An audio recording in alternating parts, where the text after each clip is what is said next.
It is game day, primetime game day. Texans, Bills, a lot of questions. Do we have the answers? It is SNL, Landry Locker, Cody Stoots with you. Hope you'll join us tomorrow for a very, very special edition of Football Friday / Reaction Monday, all in one at Spanky's 4 o'clock. I'm getting there early. First drink on us. The fresh dough, the fresh sauce. I'm getting the stuffed crust pizza. I am popping my stuffed crust pizza C-bomb tomorrow, and I'm getting a stuffed crust pizza, and I cannot wait to eat it. I cannot wait to talk some ball with you people, and I do mean you people. Now, if you're getting a stuffed crust pizza, does that mean you're not getting an appetizer? Am I going to be on my own on the appetizers? I'm still getting some wings, bro. Okay. Tomorrow's a big day. Tomorrow's a big day. There's no practice. That's the good thing. It's straight reaction. And yes, I will definitely be getting some wings too. We're in here talking about practice. Yes, we are. Thank you very much. Shout out to the greatness that is Spanky's. We hope to see y'all out there tomorrow at the Sharpstown location. So go ahead and get it over with. This is the last time you're going to be able to do it. We know it's coming. Go ahead and pick the Texans to beat the Bills today, Cody. You've kind of blown your lead. Go ahead and get it over with. I don't know why you think this is coming, why this change is. The Houston football preview went out this morning. It had the score prediction in there. I picked the Bills. 20-17. I'm not changing that. Okay, so you're going 20-17. 20-17. I think this is going to be a little higher scoring than maybe we anticipate. I think the over-under's at 43.5 or something like that. I think it goes over. I think that Buffalo's going to be able to move the ball, and I think the Texans should be able to move the ball against that Bills run defense. So I think this one opens up a little bit. There are a couple elements to this. Like the one thing I will say is I could actually see a very motivated Buffalo team tonight. Just because of Josh Allen's history at NRG. And I keep mentioning, I think the one thing that keeps getting mentioned with this game that I actually think is a negative for the Texans is, well, the Bills lost to Miami. The Bills lost to the Dolphins 2 weeks ago. So if Miami can beat them, the Texans can. Well, I mean, that might kind of refocus you when you drop a game like that. So, I mean, yeah, like on one hand, you can say, well, yeah, Miami's not a very good team. They beat the Bills. But on the other hand, you can say, well, maybe that's kind of a refocus. And we did see Josh Allen have his best game of the season after that. And we saw them beat a pretty good Tampa Bay team. So it's half full, half empty, tomato, however you want to look at it. I don't look at that as something that the Texans can really hang their hat on what Miami did. I actually think you can look at it the opposite way. Yeah, Allen had some really tough moments in that Tampa first half. Like he threw a really bad goal line interception, or deep in their own zone, on their own side of the field interception.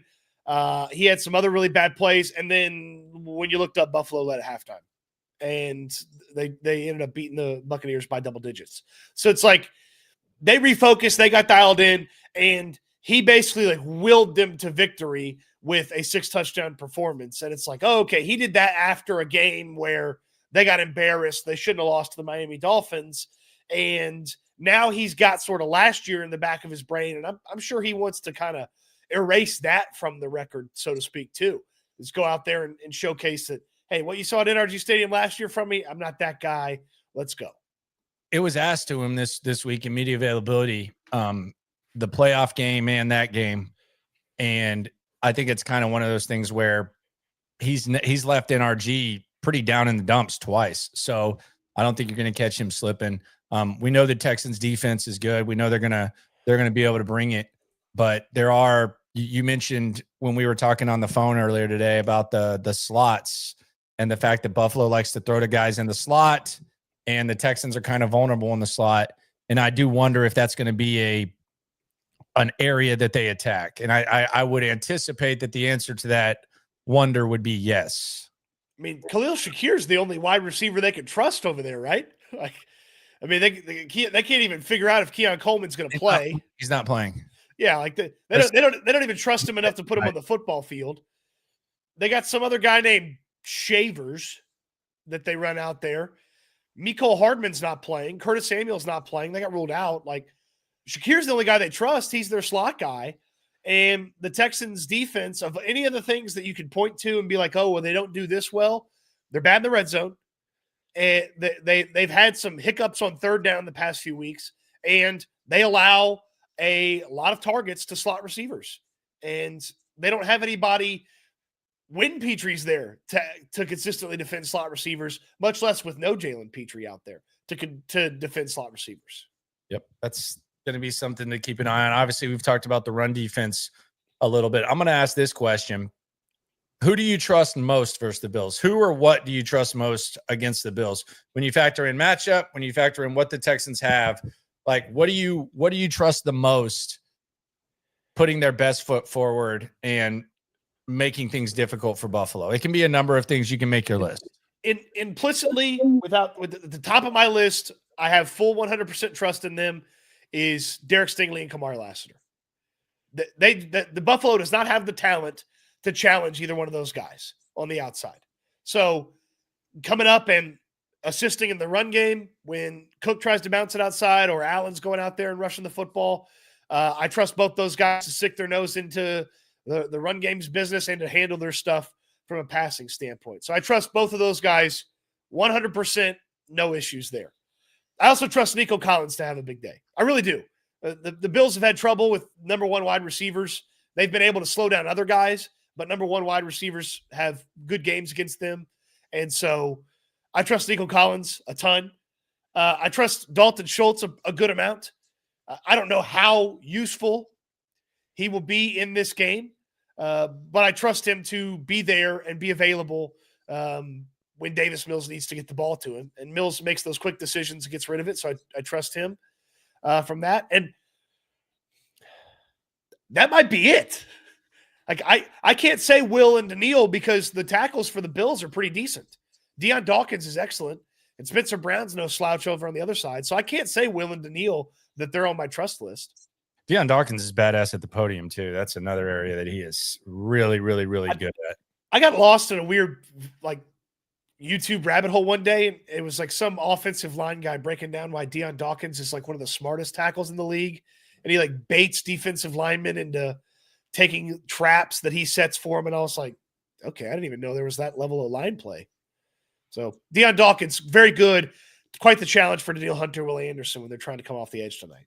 You ain't never hate. Swarm. Preston says it's game day. Let's go. Yes, sir. I love me some Thursday night, the short week, everything that comes with it. Spanky's tomorrow. Can't wait. Epad says Kamari in slot and someone else next to Sting. So he wants to see Tremont Smith out there, I guess, on the outside, which, I mean, it's not his worst assignment that he would get. The Rhino says, thank you for holding it down for us people. And yes, I do mean us people. Yes, sir. Shout out to the Rhino. So the things that I trust the most, to piggyback off you, I really, really kind of trust special teams tonight. And special teams have been really bad the last two weeks. I think Jalen Noel is really close. I could actually see them doing something tricky, maybe on like a return or maybe even like a fake punt or something like that. Like I could see special teams. I could see them pulling out all the stops on special teams. And it's not a matter of if, it's a matter of when Jalen Noel is going to break one. And it just seems like it's getting closer and closer and closer and closer. And hopefully they don't mess around with it. And he's back there returning the whole time. But I trust special teams. You also got Fairbairn back. So there's that. So I think this is going to be a good special teams game for the Texans. I think they gotta make right with what they did 2 weeks ago. I know that you can say no harm, no foul. Fuck that. They need to go out there and be the strength of the team. And Frank Ross's special teams have been a strength of this team for years, even beyond D'Amico. I think special teams comes out and puts on a solid performance tonight. I forgot they added 15 points from Kaimi Fairbairn coming back, so I may need to adjust my score prediction. Or they lose them because they're not as aggressive in the red zone. You never know. What do you trust the least against the Bills? I'm going to start this one. I do not trust the middle of the defense, and I'm talking about the linebackers. The linebackers, Azeez, Henry To'oTo'o, EJ Speed to a certain point, and Miles Bryant. If you're going back, like I'm taking Daniil and Will and Kamari and Stingley out, I'm throwing them to the side. I don't trust the middle of that defense. I know the D line is doing all right. I think you can be pleased with what you're getting from Rankins and Togiai. But if you go back, the linebackers, the safeties, even Kalen Bullock, when you talk about slots and taking shots down the field and all that, it's a roller coaster ride. So I look at the middle of that defense, and that's something that I'm very, very concerned about when it comes to big plays and making plays in the open field. And they're going to be a big part of probably trying to stop Josh Allen from using his legs. And I just don't know how good I feel about that when those guys are in the open field with him. Well, and Cook as well. Just I know that the production hasn't quite been there the past couple of weeks for James Cook, but it's going to turn the corner here pretty soon. They'll get back to using him and getting after it. And they threw him the football last week. That's how he ended a touchdown drought of a couple of games. So I'm right there with you. That I was going to say linebackers, but that whole middle part, the linebackers that they have on the field, wherever they're putting Miles Bryant, and then, boy, you really need Bullock to be on his stuff tonight, because if he's out there and he misses a tackle or he lets up a big third down play like he did a couple weeks ago, I mean, it could be a backbreaker here for the Texans. So, and I don't trust this offensive line in the run game. Like I don't trust what I expect to be the offensive line. Run defense is an equalizer, enough of an equalizer. Until I see it, I understand it's not Jeffrey Simmons and Tavondre Sweat out there. I get that, but damn, 1 yard per carry for most of the carries last week for Woody Marks, like that's just not very good. So I don't trust this offensive line in the run game just yet, but I would be happy to be wrong. I'd be happy to be wrong. Yeah, I would. I mean, I just the middle of the defense concerns me. I'm also I don't trust the running back depth, and I'm not sitting here like predicting anything's going to happen. It feels like Woody Marks has been banged up. It feels like Nick Chubb probably a little bit worn down. I just wish they had that extra guy that you could trust to maybe come in there and spell him a little bit. That's not Dare Gumbawale or Damian Pierce. So my running back depth concerns kind of emerged a little bit as well, which is kind of concerning. But I think you pretty much hit the nail on the head. And the other thing I don't trust Mr.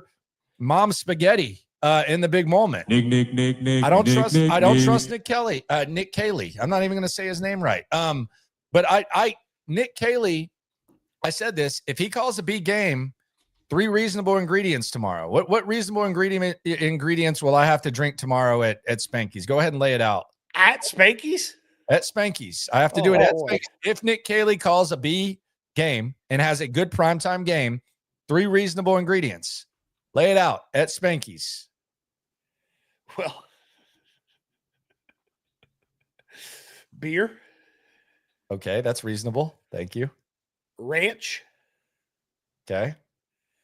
And pizza sauce. That actually might be a good drink. Okay. Well, you went easy on me. Thank you. I can't give you something disgusting for the people of Spanky's. All right, there you go. Beer, ranch, and pizza sauce. I actually might do this anyways, but okay, there you go. Now, if I'm allowed to like bring some items, yeah, you could bring some items. You could do that. But you just went real easy on me. That sounds great. No, that's fine. I think that'll be gross, and I think that'll be gross enough for you. All right, beer, ranch, pizza sauce. Gotcha. 2 ounces of ranch is a lot of ranch. You must not know about me, brother. You must not know about me, bro. I bet you they got some olive juice back there for some Bloody Marys. Moving on. Swarm. Preston says we have to wrap up to complete tackles, key to the game. Yeah, that's a hit. It feels like there's one guy people are talking about when they say this. Like let's just be real. Let's say the name in 3. Actually, there's 2 names, but let's just say 2 names. Let's say 2 names. All right, ready? 1, 2, 3. Henry Toto. Yeah, Toto. And Kalen Bullock. Yeah, Toto. He made my who better ball, because if he's having a bad game, that's free yards, and if he's having a good game, then it's going to be harder to move the football for Buffalo. Yeah, Toto has kind of emerged as like a guy who, this guy could develop into a nice depth piece to man, can we get this guy off the field a little bit more often? I mean, like that's just kind of the way that it sometimes is. Like Davis Mills, good backup. Oh, he's not a starter. Like that's kind of the vibe with Henry To'oTo'o right now. There's just been so many moments throughout the course of the season, from Baker Mayfield to falling off of blocks and stuff, like it or falling off of tackles and stuff. It just there's been too many moments where To'oTo'o's been on the wrong side of it. It's like he really could use a big playmaking play to kind of turn the tide back to appreciating that he's a late round draft pick that's probably overperformed. Oh, not probably. He's been solid. Like if you get that quality of a ball player when he got drafted, then you're putting together a nice roster. That's just kind of where it is. It's a lot to ask right now with To'oTo'o. The tackling not great. So let's talk about the backs. Chubb and Woody. Nick Chubb and Woody Marks. Will this duo be a thing, or are they just going to unleash Woody Marks and we see like the Woody Marks 20 plus carries? I wonder if they might mix in just a little bit of Chubb, because it is a easier rushing opponent than last week, and just help keep Woody fresh. And I know he's only had 9 touches in the past 2 games. And if you take out the passes thrown to him, which you probably should never throw the pass to Nick Chubb, but 6 rushes? He's averaging like 7 yards a carry on those rushes. Like if you told me that he rushed 8 times and averaged 5 yards a carry, like you could live with that being Chubb and then let Woody handle the rest. Yeah, I think Woody Chubb is a number can be a solid number 2 running back. I think against Buffalo, he can be kind of a bell cow. I don't think he's a bell cow week to week, but I think against a team like this, he can be a bell cow. I just don't know if they're comfortable with it. I don't know how they use him. And the concern I have with this, and I think it's kind of symbolic, and it seems like everything I talk about goes back to the running back room. I feel like they're taking an underrated aspect of his game and they're benefiting from it, but it's just because of the guys that are behind him. But as a result of that, they're not really using his superpower as much as they should. Like He should be a big part of this pass game, no matter what the receivers are doing. Like this guy should be a big part of your pass game. And for whatever reason, they're like, and the reason's clear. He's clearly their best between the tackles guy. But now it just almost feels like they're not using him as much as they should in the pass game. And I'm not talking about dump offs. I'm talking about like wheel routes or angle routes, gets over the middle, screens, all that. Like I feel like he should be getting 6-7 targets a game. And maybe it's a result of what they have to work with, but it does feel like a super skill is kind of being wasted. And on the other side, and I think this could be a key factor, whichever running back is the biggest makes the biggest impact in the pass game, I think that team can win the game, because I think James Cook's one of the better receiving running backs in the league too. They've stopped doing that. Now he's performing at a Pro Bowl, all pro caliber level. So he's been one of the better backs in the field in the game the last couple of years. So maybe that has something to do with it. But I do think, based on everything we've said about the middle of the defense and the slot and all that, this would be a game. If there ever was a game where Joe Brady was going to use James Cook in the pass game, this would be it. Certainly, especially because it is tough to run the football in the Texans. So if you get Cook involved in another way and get him moving, it certainly goes a long way for you. All right, this is a report on the running backs. By the way, we got Ian Rappaport. He stated it. We've been talking about it. We've kind of wondered about it, but Ian Rappaport says that Joe Mixon will not play this year. I think we kind of knew that, but here's what Rappaport tweeted. He said, sources, Texans RB Joe Mixon is not expected to play this season as he deals with a foot injury from the offseason. Likely remains on the PUP list through the season. Meanwhile, Houston moves forward with Nick Chubb and Woody Marks. The end. So basically, here's what happened. Nick Caserio went on Payne and Pendergast. They asked him about Joe Mixon. Joe Mixon, the quote from Nick Caserio was just really effing bizarre and weird. And I'm sure that Ian Rappaport eventually reached out and said, cut the crap. Like I need you to just, we've played nice with this long enough. I need you to just tell me he's not going to play. And then Nick Caserio probably told him, and that's why we get the first real report. Like, there have been people who've kind of played both sides and said like everything possible, like every scenario, and then Who would do that? Hey, bro. But Alpha Aaron here. But I think this is the first like clear report we've gotten on this that we kind of sensed and we kind of knew. And I think it's a result of, as soon as Caserio gave that weird quote to Sean and Seth, it was like, all right, Rap. Yeah, he's not gonna play. Still the thing to me that is an unknown element of the whole Joe Mixon story is when they knew Joe Mixon had this serious of an injury, and when they speculated he was not only going to miss a little bit of time, but a lot of time. Well, they're acting like it was just some roller coaster ride of like, oh man, we thought he was going to make progress, then we didn't, and then we thought this and we thought that. That's the story they're playing with it. Yeah. So, but like if they knew in March there was a serious foot injury, I like Woody Marks, but they should have done more for the running back room. But if they didn't know it was going to linger this long, a potential to miss the season till June, then okay, that's how you end up with Nick Chubb. Well, I also think as soon as you saw that they had an offer for Breece Hall, which I think Alexander reported, yes, and that tells you everything you need to know. Right, that Mixon was not ever coming back, and I don't think Mixon ever plays.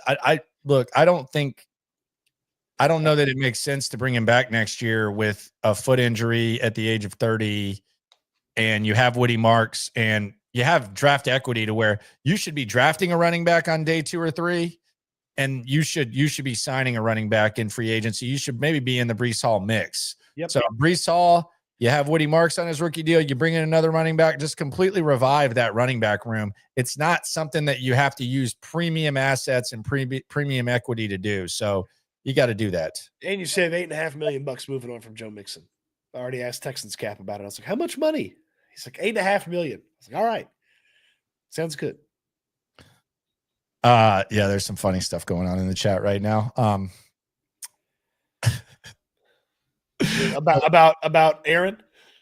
Yeah, because I saw Aaron, like the first thing I saw from A-Dub was he like put up like one of his YouTube videos of like a quote about Mixon, and it was like, well, put all of them up, put all the quotes that we've had about Mixon up, and it's like, man, I know you don't want to be wrong, but this is like, let's be real, this is the first direct, clear, concise report that we've gotten on Joe Mixon, even though we've kind of known what the deal was. Yeah, we've speculated that he would never play this season, and I think it's pretty easy to speculate that he's never going to play for the Texans again. Yeah, and who knows if he plays again? It's a weird journey for him. So, but Landry, really, we shouldn't be talking about this. This is Joe Mixon's business. It's his business. We shouldn't be talking about it. That's what they said a few weeks ago. It's Joe Mixon's business. Yeah, well, can Joe tell us what happened now since he's out for the year? Or do we have to wait till January when we ask Nick Caserio about it? Look, do we get your injury reports as media and common folk? Yeah, Cody, questionable, cold. If Mills, this is the hack question of the day from Cody Stoots. If Mills wins this one, and what are you doing? Why are you doing this to me? If Mills wins, is this one of the best backup QB wins in Texans history? Well, is it? Yeah, it's probably number 2, right?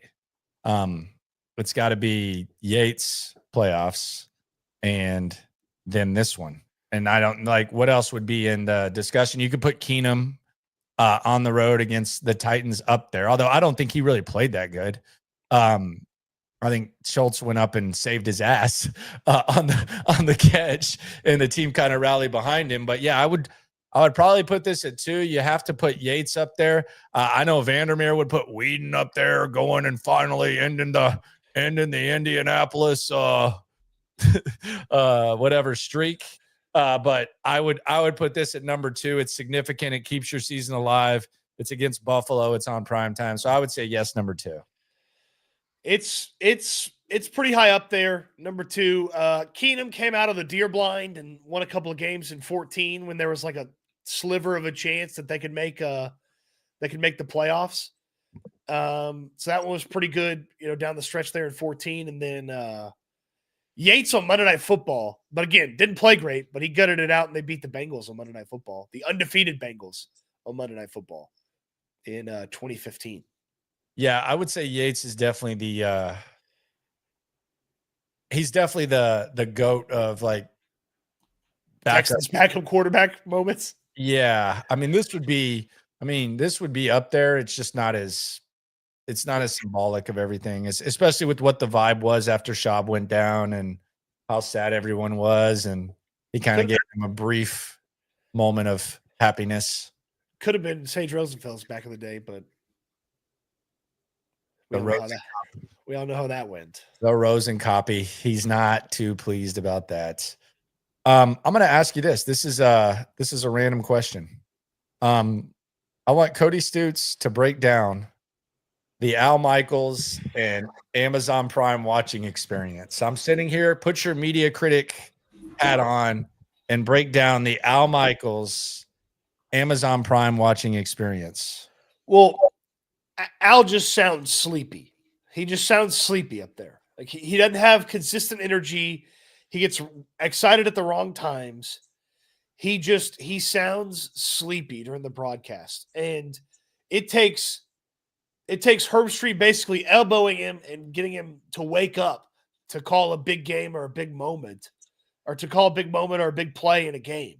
Like he's so sleepy as the lead guy. Like nothing gets him excited. And Herb Street, he clearly doesn't watch as much NFL as all the other guys. So like he's behind on some of these guys and storylines, and like he does his best, but he has a whole college football landscape to pay attention to. And I like the Prime Vision look, but even then they bring that guy on and he comes up with random stats I've never heard of, where it's like, here's a high motor play. And I was like, a high motor play? He's like, when players run more than 14.5 miles per hour chasing the quarterback. And I'm like, no, that's not a real thing.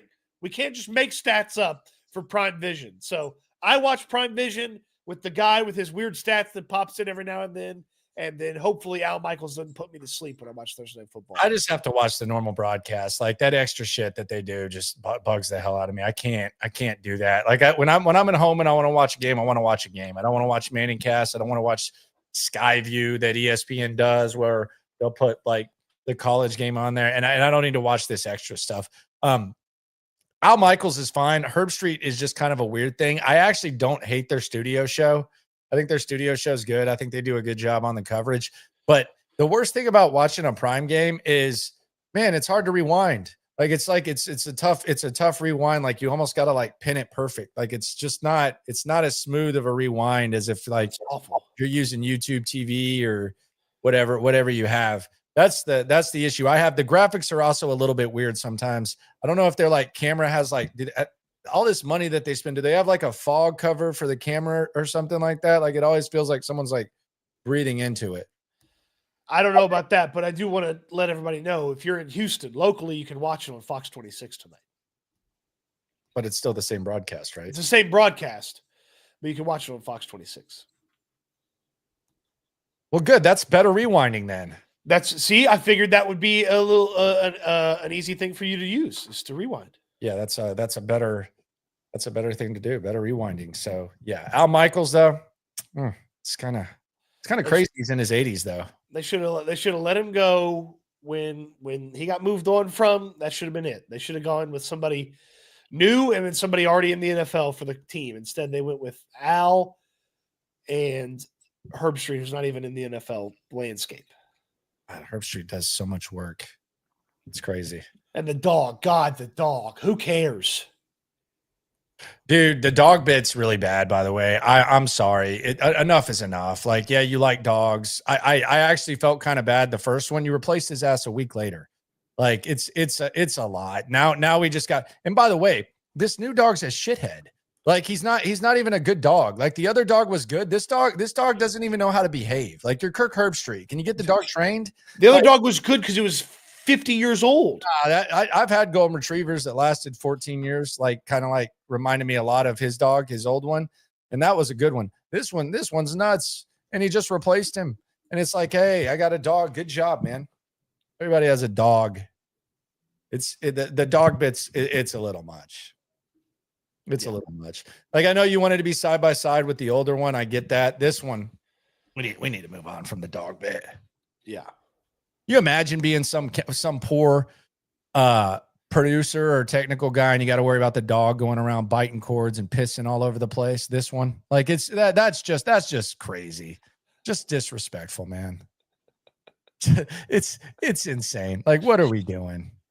If the dog craps in the middle of the broadcast, like Herbstreit's gonna go pick it up. No, that's what I'm saying. Like, it's enough is enough. It's almost like he got the first one, then they just replaced the next one. Not great. Shout out to all the dogs though. We are dog friendly. Yeah, I just don't know you should bring them to work. No, I would never bring my dog to work. Good Lord. Unless you just probably sit there and freaking try to snuggle with everyone. All right. So are there any solid bets tonight? Anything that you see that would be worth betting? I say over 43. Like the over? I like over 43. You and I crafted a little long shot touchdown parlay. Yeah. I Jackson Halls, who the Texans probably could have drafted. And Jalen Noel. I'm on the Jalen Noel train. Yeah. Yeah. I mean, look, it's they're gonna turn to him at some point, and don't give up. He's gonna score a touchdown again this year. So yeah, Hawes and Nolan, a little touchdown parlay. Yeah, it's 130 to 1. Dog talk here on SNL as we get the vibes ready. Tazewell says he replaced that first dog so fast. He was on standby. Ricardo says Prime Vision A1. No, thank you. Patrick says Dalton Schultz dog. He did look like a 14-year-old golden retriever last year. Now he looks like probably like a 9.5 year old golden retriever. Tex says I want a dog. My GF has a crappy cat. Joshua Brown says I got a Great Dane. God, all right, so you got a mini horse is what you have. Man, those are way too big for me. That's a man's man right there, that Joshua. Someone says cats are better. I disagree, but different strokes for different folks. So yeah, I guess JJ Watt went crazy over barking dog yesterday. Yeah, I guess his dog didn't always behave, and then he tries to whip it into shape. Yeah, I like his dogs, and you know what I like about his dogs? They stay at the freaking house when he broadcasts. Hey, Ian, I brought Zippy and Peppy with me, like, or whatever their freaking names are. Dude, they did like a whole montage for Kirk Herbstreit's dog on game day last year, and then next thing you know, it's like, hey, here's the new one. Tate Rodriguez on Z Chat. You ain't never hate. Swarm. Because his old dog was endearing. This dog's a bad dog, man. Get him in training. Yeah.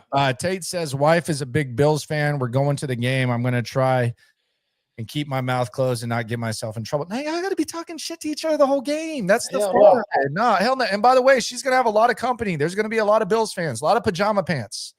They don't like pajama pants as much in Buffalo as they do in Pittsburgh, but they will rock some pajama pants. Now, a lot of times they're like game day pajama pants for Bills Mafia, but like in Pittsburgh, they wear pajama pants to church. Like that is the pajama pant capital of the world. That is like their style, pajama pants. But nah, you got to be talking shit to each other. Y'all got to get it going. Y'all got to make a little bet. Oh, you gotta have a bet. Gotta have a bet. Bet. Yeah, some sort of bet. I'll be down with that. Get.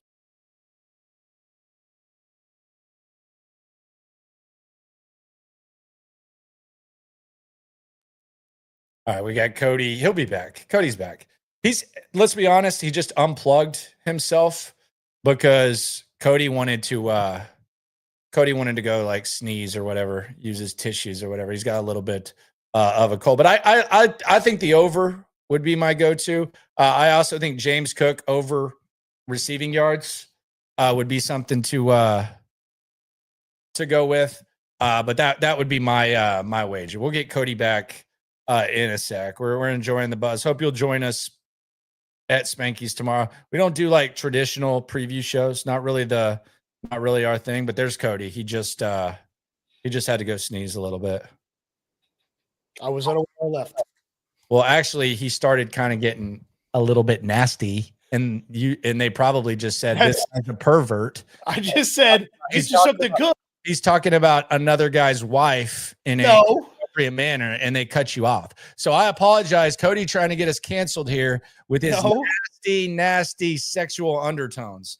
So no disrespect to you. I was thinking maybe you could get like a guys' weekend away, 20-minute massage, rotation, back rub, something like that. But nasty ass Cody. No, that's not what I was intimating. Take it a certain way, and he ruined it. Pervert. No, that was not what happened. Absolute hornball. When's the last time you rocked pajama pants? I could see you wearing pajama pants. What do I need pajama pants for? I could just see you as a pajama pant guy. In what way do I come off as a pajama pant guy? I don't know. Like you, I barely wear pants when it's 30 degrees outside. Why would I wear pajama pants? You have a little bit of a pajama pant vibe. No, I don't. I have like old ratty basketball shorts that I would never leave the house in that I wear around the house, but not pajama pants.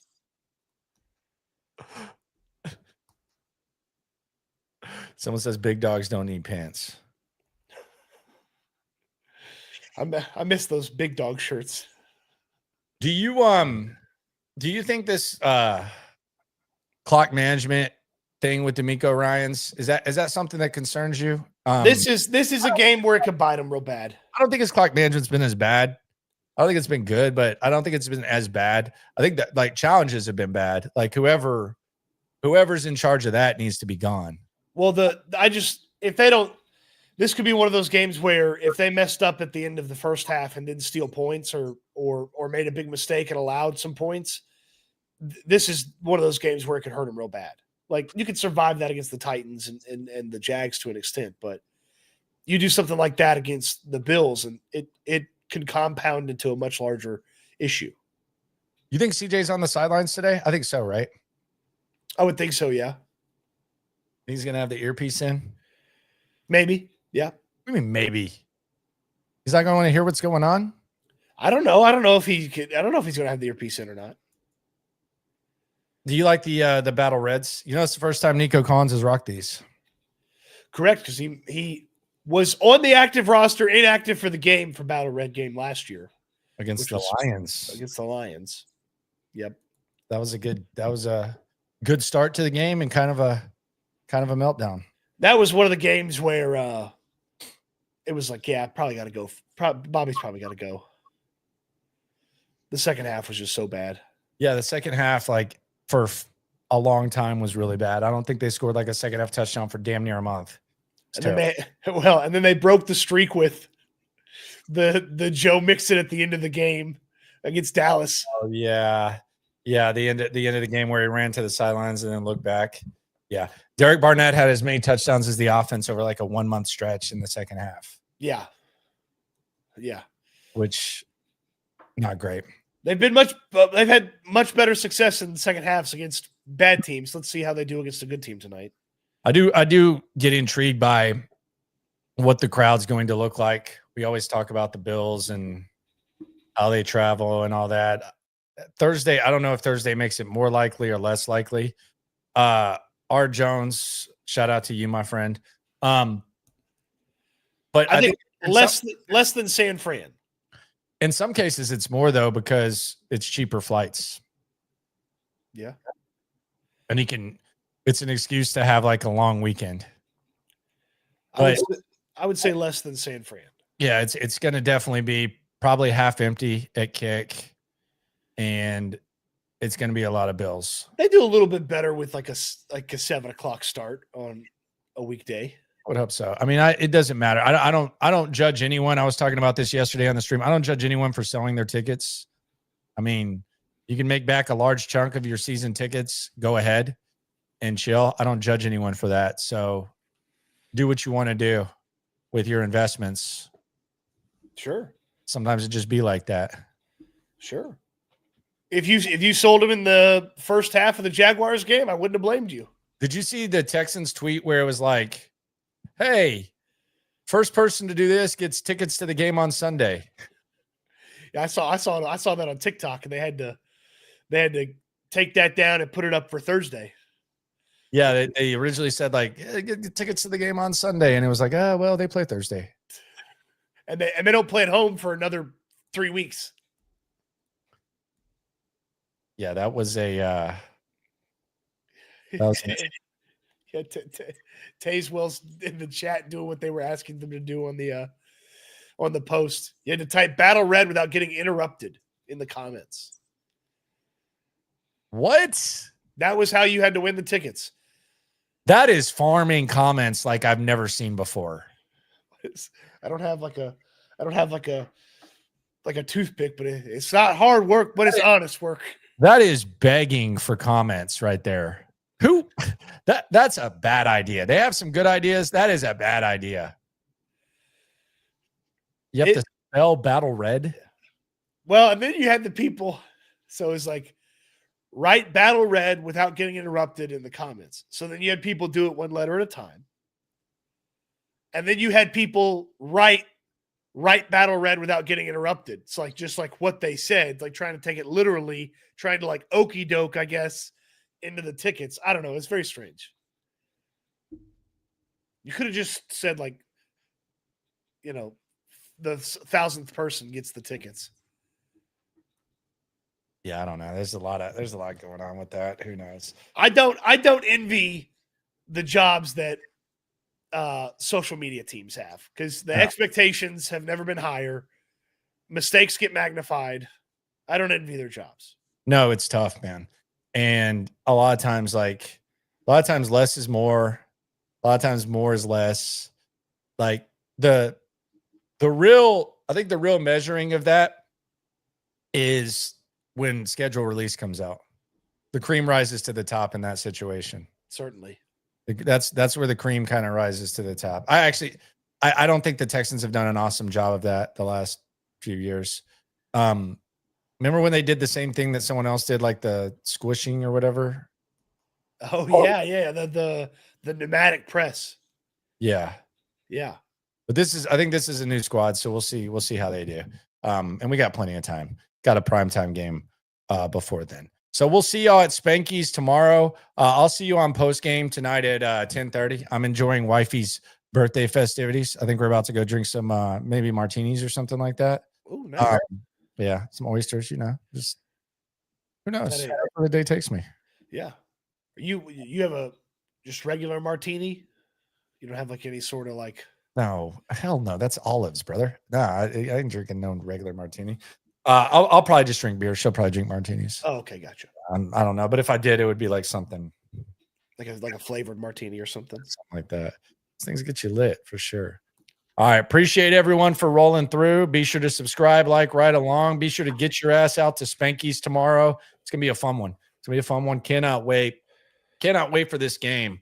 This has been a quick turnaround. Mills, will he? Won't he? What will the conversations be tomorrow? Keep track of how many times Al Michaels puts you to sleep.